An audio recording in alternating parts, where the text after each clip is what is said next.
Hey everybody, this week we're doing another devlog. I skipped a week last week, and what I did was upload 2 videos instead, which was an hour and 40 minutes of making this skeleton animation. And it was just a whole walkthrough of the entire process that I used to make it. I figured that while I'm making art for the game, if I come back the next week and all I have to show is the finished product, there's not a lot to show, so I thought maybe I'll use the process itself as video, and then I can keep people up to date, and also maybe be useful to the pixel art community if anybody wants to watch like a really full thing. It's on my channel. And then, so we did this one, we finished it up, and I also this week made a second animation, this Druid, who I'm putting in the game as a regular enemy, whereas the skeleton was a summonable minion. And I didn't record this one. It's not going to be a video. I just spent a long time making it, I think, pretty good. And I really like how it turned out. I always start my idle sprites for the enemies in the game with just a silhouette. So I started with this. And at first I just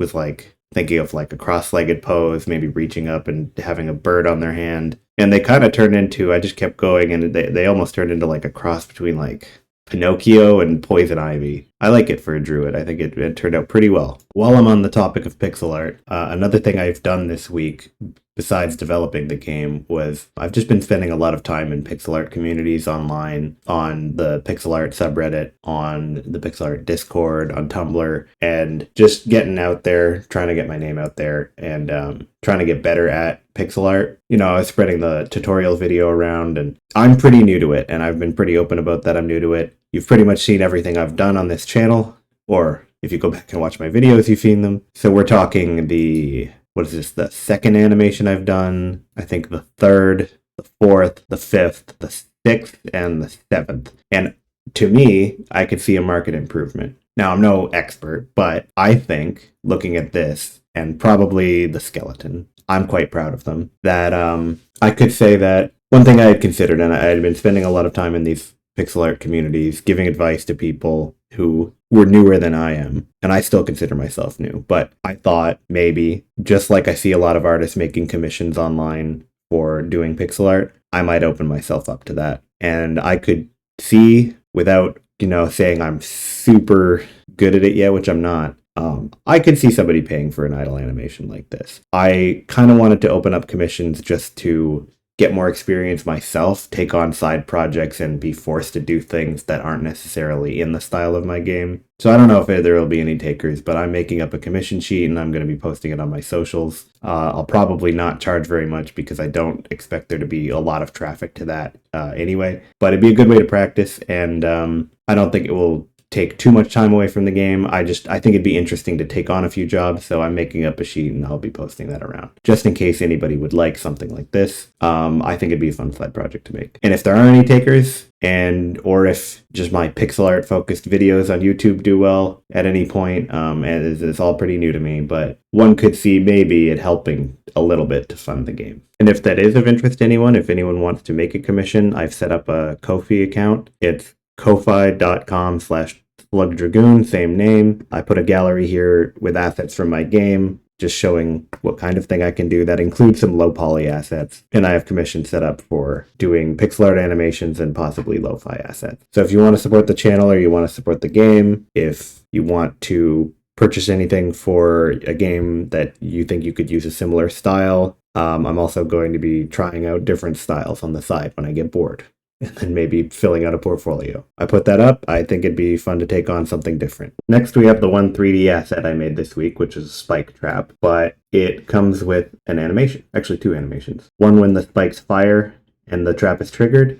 I've added like a little bounce at the end, you can see. And then the other one, when it retracts, it does so a little more slowly. Now in game, I've made a little area just to test them out. And we can see I have them retracted right here. I'm still not sure how to implement this, because if I walk over them, I can't see that animation, but what it does do, I do have the code that hurts my guys here, so that works. And I put like a red flash, which is not looking great, but I can see if I step on it, it does pop out. You just can't really see the animation. So I don't know, I might have some that you can like pull out or retract with a switch and then you can see it. Maybe something you have to turn off to cross, but when you're stepping on them, you can't really see them pop out. Yeah, it'll be a sound effect, I'm sure, but anyway, my first dungeon trap of the game. And then one thing I wanted to show was I've had this glowing blue teleporter here just to test moving from one room to the other, but I wanted a thing where I'll put a door in front of here that will be automatic to go to one room to another, that when you open the door, it'll move you forward a space. But right now, this space automatically moves you a space, and I've made like a fade out, but I need to work on that animation. Just something to get the transition between scenes working a little better. In this battle, we can see that both the skeleton minion is here, and so is the druid. It wasn't bothering me as much for the sheep and snake, but now I can see that the minions are very tiny, and I'm going to change that. A couple more things about the battle system. The fear status effect now pretty much works. What it does is make minions flee if you're inflicted with it. So now that the skeleton's in, I have them just as like a default action try to inflict fear on you, just like the snake tries to inflict poison. But it was already kind of in last update. I just didn't have anything to inflict it, and now the skeletons inflict it. The other thing is I have a new ability in the game that I'm calling Cleave. It was kind of my idea for the lumberjack character,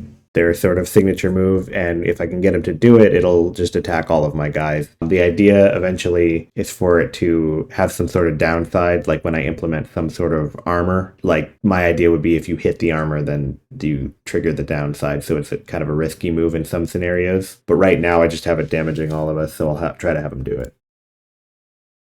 And there, he used Cleave and it just hit everybody. So that much works. I still have to implement some sort of armor for it to like trigger off of, that it would have a downside so that you can't always use it. But for now, it's just a little bit more variety in a physical attack. That's it for this one, guys. The only other things I have of note are that I've really tried to improve my audio. I don't know if it's enough, but hopefully it's noticeably different from my first few devlogs. And I switched from using iMovie to DaVinci Resolve. So I think I can make these a little more snappy now. It's easier, it's more fun to make videos, and faster, and it leaves more time for actually making the game. So that process has been improved, I think. But yeah, thank you. I should be able to hit another devlog next week. I have a couple ideas for some short pixel art videos that I might do, but I don't want to make the devlog so patchy, so I'll focus on getting a devlog out next week, and I really want to do more code stuff. So thanks for watching.